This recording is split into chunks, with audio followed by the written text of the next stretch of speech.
Please subscribe and share SWA News।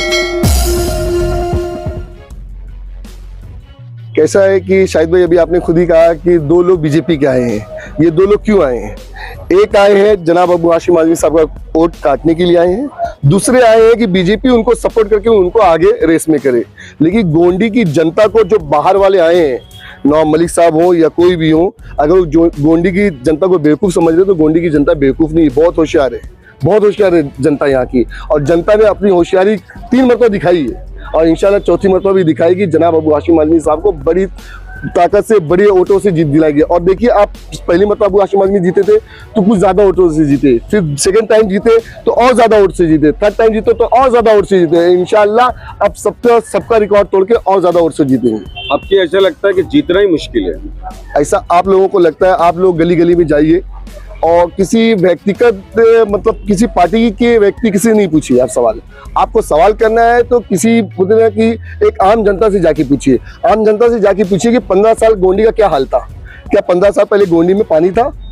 First ये इसलिए हम लोग पानी का नाम लेते ना, पानी एक ऐसी अहम ज़रूरत थी जो हमारी प्यास, हमारी भूख, हमारा स्कूल जाना, हमारा कॉलेज जाना, हमारा काम धाम, हर चीज़ पे हम उस चीज़ के लिए तरसे थे। पानी से आ जाइए, फिर बोलिए, पूछिए उनसे 15 साल क्या पहले रोड नंबर 1 से लेकर रोड नंबर 15 तक बना हुआ था?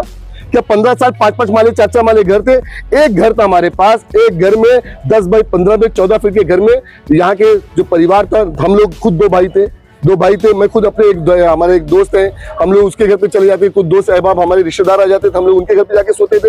लेकिन आज माशाल्लाह जनाब अबू हाशिम आजमी साहब की देन है कि 3-3 4-4 माला घर बना के है। एक में मैं रहता हूँ, एक में मेरी माँ रहती है, एक में किचन है, एक में मेरा बड़ा भाई रहता है। तो इससे ज्यादा आजादी क्या चाहिए? उनसे पूछिए 15 साल पहले क्या हॉस्पिटल यहाँ पे था? आज जहाँ पे आप लोग खड़े मौजूद हैं 500 पेशेंट देखे जाते हैं, 500 पेशेंट।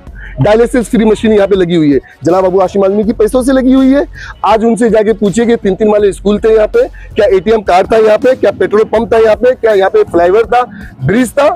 या आज से 15 साल पहले कितने एजुकेशन बच्चे थे, कितने एजुकेटेड लड़के थे? मैं देखता था ज्यादातर ड्रॉप लोग करते थे, 8वीं से लेकर 9वीं 10वीं तक ड्रॉप कर जाते थे। लेकिन आज देखना, हर मोहल्ले में, हर घर में देखना, कोई भी बच्चा देखना 12 पास ही मिलेगा आपको। अगर वो किसी चीज की वजह से अगर वो ड्रॉप कर जाता होगा तो शायद अपनी गरीबी की वजह से, किसी और वजह से।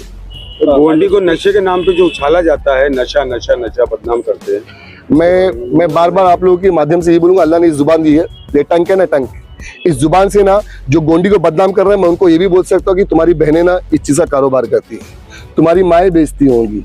ये मैं बता रहा हूँ, मैं झूठ बोल रहा हूँ इस चीज के लिए। ये जुबान है, अल्लाह इस जुबान से मैं चाहूँ तो सच बोलूँ, चाहूँ तो झूठ बोलूँ। जब गोंडी में कोई मुद्दा नहीं मिला लोगों को ना, तो गोंडी को बदनाम करने के लिए सिर्फ और सिर्फ नशे का एक नाम दिया जा रहा है। क्या अनुशक्ति नगर में नशा नहीं है? आप जाइए, पुलिस की क्राइम रिपोर्ट निकालिए, पुलिस क्राइम रिपोर्ट में आपको आ जाएगा कितना केसेस हुए वहाँ पे। आप गोंडी शिवाजी नगर की निकालिए, आप देना पुलिस स्टेशन की निकालिए, उनके डिवीजन में 2-2 आती है, 3-3 पुलिस स्टेशन आता है। और सबसे बड़ा हब जो है नशे का, जो हब है वो मालूम कहाँ पे? कॉलोनी में है, टाटा नगर कॉलोनी में, केना मार्केट में, चेंबर वो साइड है, गोंडी गांव वो साइड में, सबसे बड़ा, सबको मालूम है। और पूछिए ना कि इनके जो लोग, इनके रिलेटिव किसमें पकड़े गए थे। लेकिन मुझे पर्सनल अटैक नहीं करना है, मैं इतना जानता हूँ पूरी मुंबई में नशा होता है, सबसे कम नशा अगर होता है तो गोंडी में। आप खुद देखना, जो मेरे को बार बार गब्बर आजमी बोलते हैं, मैंने उस टाइम पे बोला था जो नशा करते हुए दिखेगा मैं उसको मारूंगा। मैंने मारा, 5-5 FIR किया, मैंने खुद विटनेस बना हूं शाहिद भाई, मैं इस चीज के, आप भी गवाह, बहुत सारे न्यूज वाले भाई, हमारे बंधु लोग, सभी लोग गवाह हैं।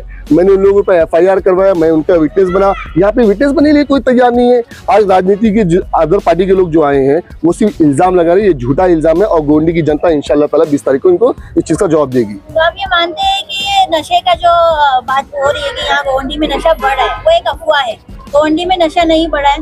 50 साल में जो पहले तादाद थी नशे करने वालों की, आज के टाइम में वो तादाद कम हुई है या फिर उतनी है, या फिर आपके हिसाब से है ही नहीं? बहन, मैं आपको एक चीज बता दे रहा हूँ, 15 साल पहले मैं उसी रोड नंबर 8 पे रहता था। किसी एक रिक्शे वाले को आप बोलते थे रोड नंबर 8 पे चलना है तो कोई आने के लिए तैयार नहीं होता था।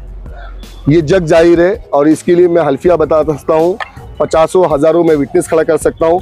पहले गटारी चलती थी, गटारी एक कच्ची दारू आती थी, दारू पी के लोग ना एकदम रोड पे लेटे हुए रहते थे, अपनी बीवियों को मारते थे, अपनी माओ को मारते थे, चरस और गांजा रोड खड़े रह के लोग ना कोरोना पे पीते थे। गोंडी में हर चीज बहुत अच्छी सुधार आया है, बहुत अच्छा सुधरा है और नशे के मामले में गोंडी बहुत बहुत बोले बहुत सुधार पे है। लेकिन सिर्फ गोंडी को इसलिए बदनाम कर रहे हैं। मैं एक बात बता रहा हूँ, आप लोग खुद निकलिए ना, न्यूज वाले भाई निकलिए, हजारों की तादाद में रोड पे लोग चलते हैं। आप किसी से पूछे, देखिए कोई नशे में दिखता है कि उनका मेडिकल टेस्ट करवाइए ना। मैं बोलता हूँ पूरी पार्टी के लोगों को बुलाइए, जो आज नवाब मलिक के साथ में घूम रहे हैं या बुलेट पाटिल के साथ में घूम रहे हैं या समाजवादी पार्टी के साथ में घूम रहे हैं। अचानक में आप लोग पकड़िए, सबका मेडिकल टेस्ट करवा दीजिए। ये जो बोल रहे 10 साल का बच्चा यहाँ पे करता है, या कौन सा 10 साल का बच्चा नशा करता है यार। यहाँ पे अच्छी अच्छी मस्जिदें हैं, बड़े बड़े मदरसे हैं, अच्छे अच्छे उलमा हैं, हाफिज़े कुरान लड़के निकल रहे हैं, बीओएमएस के डॉक्टर निकल रहे हैं, आईएएस ऑफिसर निकल रहे हैं, आईपीएस निकल रहे हैं। ये क्यों नहीं बता रहे? ये गोंडी को जो बदनाम करे, जब इनकी बहन बेटी का जब ना रिश्ता नहीं आएगा ना, तब इनको मालूम पड़ेगा। जैसे कि अभी एक खबर आई थी कि अब नवाब मलिक 300 रुपया, बुलेट पाटिल 250 रुपया देके आवाम ला रहे हैं, क्या हाशिम भाई भी ऐसे कर रहे हैं? मैं एक बात बोलता हूँ, जिस दिन नॉमिनेशन फॉर्म भरा जा रहा था तो मैं बॉस को बोला कि मतलब कुछ लोगों को अपना और बुला लेते हैं, तो बोले मैं अकेला नॉमिनेशन फॉर्म भर दूंगा, लेकिन मैं किसी को 1 रुपया नहीं दूंगा। ये अबू हाशिम आजमी की मोहब्बत में लोग आए थे। और आज भी देखिए ना, हम लोग क्या रोज रैली निकाल रहे हैं, क्योंकि हमारी बहनों को काम में घर में खाना बना रही है। उन लोग बोलिए फात भाई हमको ने पूरे इलेक्शन में 2 से 3 मरतबा बुलाइए, हम आएंगे। अब मैं रोज रोज बुलाऊंगा तो जाहिर सी बात पैसा देने पड़ेंगे। और गोंडी की जनता ना पैसे से पैसा ले लेती है, लेकिन काम ना उसी से करती है जो सच्चा आदमी है, जो हक पे रहता है, उसी का काम करेगा। इंशाल्लाह आने वाले टाइम पे मैं बताया ना कि गोंडी की जनता इस चीज का फैसला कर चुकी है। बाहर वाला कोई नहीं यहाँ पे चाहिए।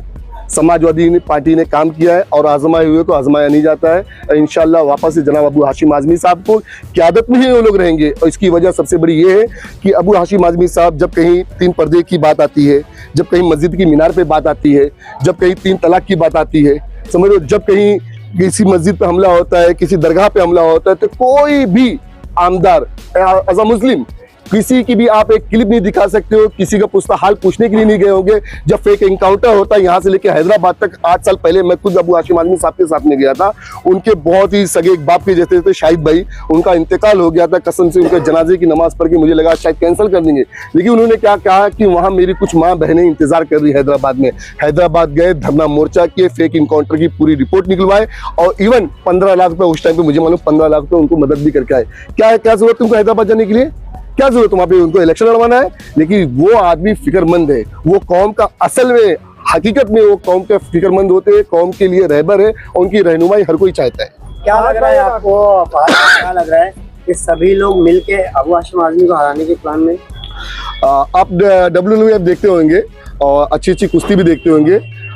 देखिए जब कोई अच्छा पहलवान होता है ना, तो उससे हर कोई आता हाथ आजमाने के लिए, कि बोलते ना कि कभी हो सकता है कि मैं हरा दूं तो मेरा नाम हो जाएगा।